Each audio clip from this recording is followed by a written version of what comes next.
James Charles here, and today I'm going to be making a very important video about a very important topic. As many of you guys know, about 2 years ago now, I was involved with a very public online scandal in which some fellow YouTubers made some very serious accusations against me, and within the past couple of weeks, similar accusations are being made again, and I think it's very important that I get on camera and talk to you guys honestly about what is going on. When this first happened 2 years ago, I uploaded a video to my channel called No More Lies, and that video was a very planned video. It focused on receipts and screenshots and defending myself in the situation, but I want you guys to know that this video that I'm going to be making today is going to be nothing like No More Lies. In case anybody isn't aware of what's going on, within the past couple of weeks, 2 different people, both under the age of 18, have recently come forward saying that they had inappropriate messages with me on social media. One of them being from last year and one of them being from more recent. In both of these cases, I added these people on Snapchat, asked how old they were right away, was told that they were 18, believed them, engaged in a flirty conversation, and then later on found out that they were actually 16.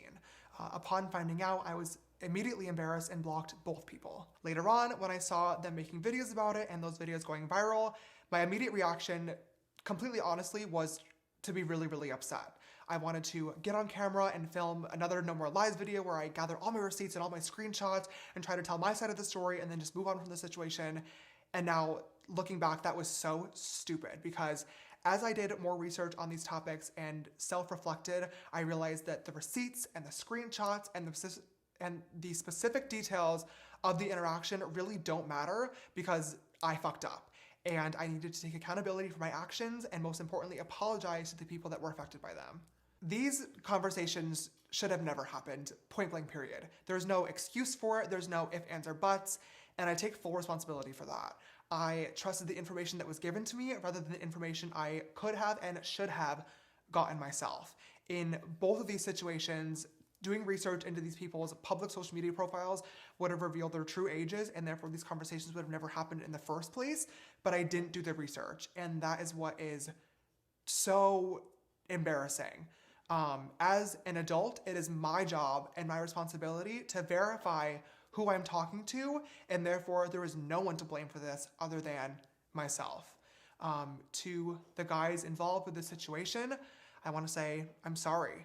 I'm sorry that I added you, I'm sorry that I flirted with you, and I'm really sorry if I ever made you uncomfortable. It is completely unacceptable. I was being reckless, and after looking back and finally realizing that this was my own fault, I started doing a lot of thinking and reflecting to really try and figure out why I was actually allowing myself to be so reckless in the first place.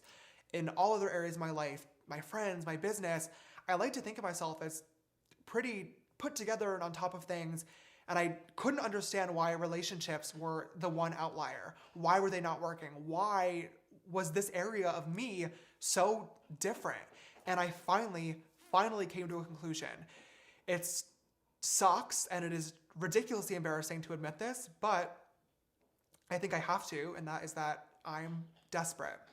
I do understand that with these videos coming to light, it's really it's really looking, period, like I'm actively searching for younger people to be in a relationship with, and I just want to say firsthand that that is absolutely not the case.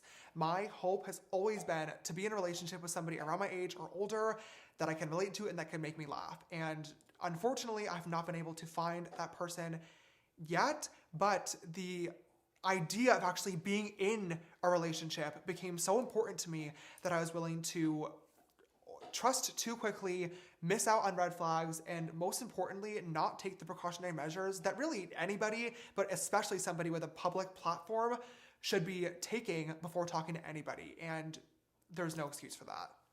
In 2019, my dating life became even more public than it already was when I was called out and labeled as a predator. You guys, I feel like at this point, all know the story, so I don't want to go back into details, but pretty much I had to get on camera and prove that I was being lied to.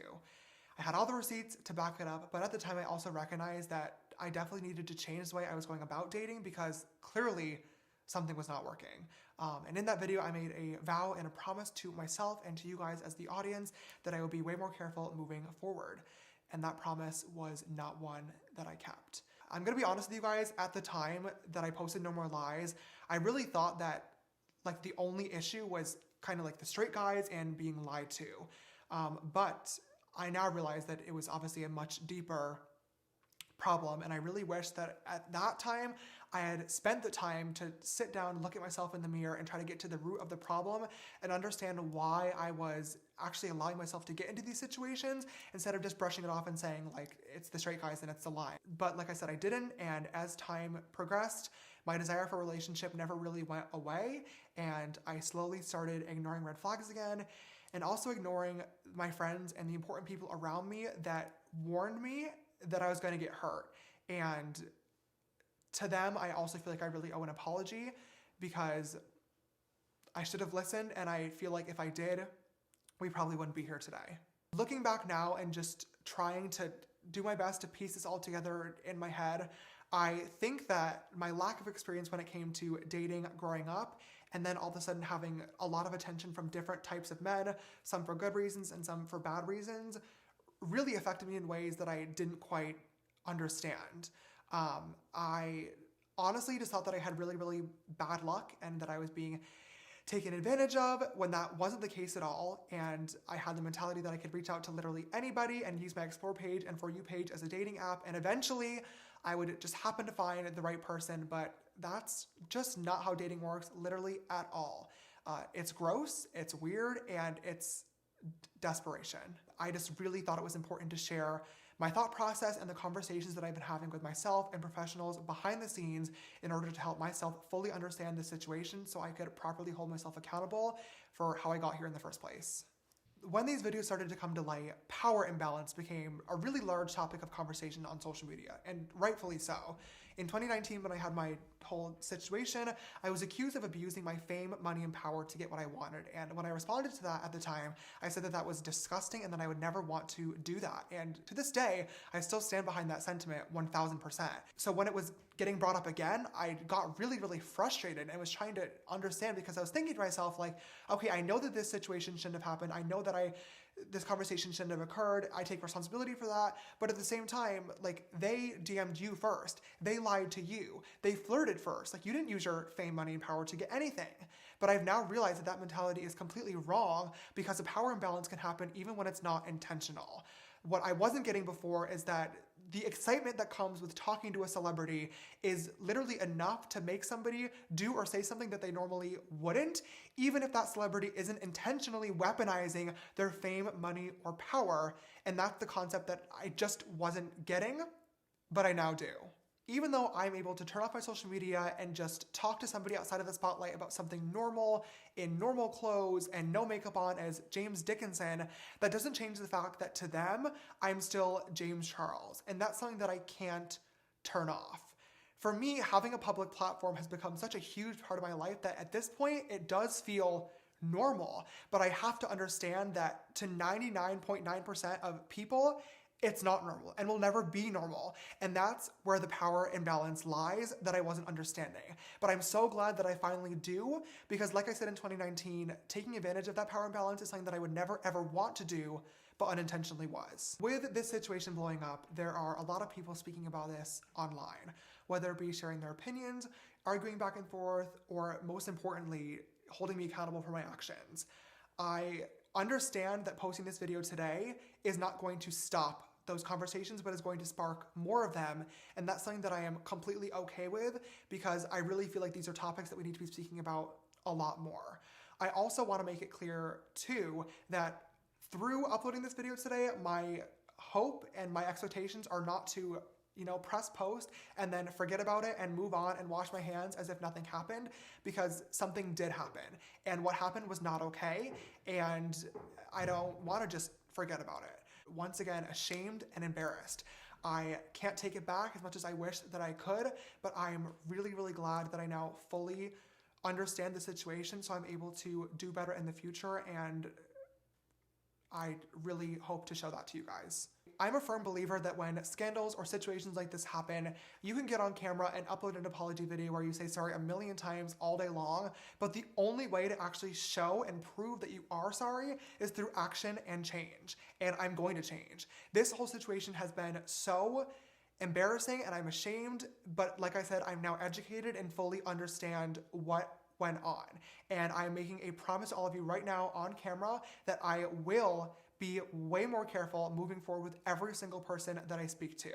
My For You page and Explore page are not dating apps, and I will stop treating them as if they are. I also have already started asking for proper identification from every single guy that has either reached out or that I was speaking to, and will continue doing so for the rest of time. I now understand the root of the problem. I understand how and why I, and only I, caused myself to get into this situation. I understand that this could have and should have been easily avoided, and I also understand that I need to be aware of my platform at all times.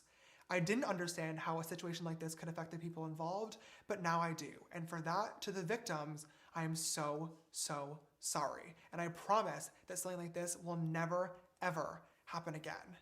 I also feel like I owe an apology to my friends, family, team members, and also fans that had to watch this all go down again. To all of you guys, I once again wish that I had listened earlier on. You guys saw this and I didn't, and I'm really, really sorry for not taking that seriously and not being a better person and a better role model like I promised that I would be. I'm going to be taking some time away to reflect and further educate myself on these topics. I think at this point it's really important that I do so I'm able to follow through with my word and prove to you guys that I will be a better person. Even though I won't be here posting, I do want people to know that I will still be here, available, listening, and learning. At this point, if you made it all the way through the video, I really appreciate it and just wanted to say thank you for listening, and I hope to never disappoint you again. See you soon.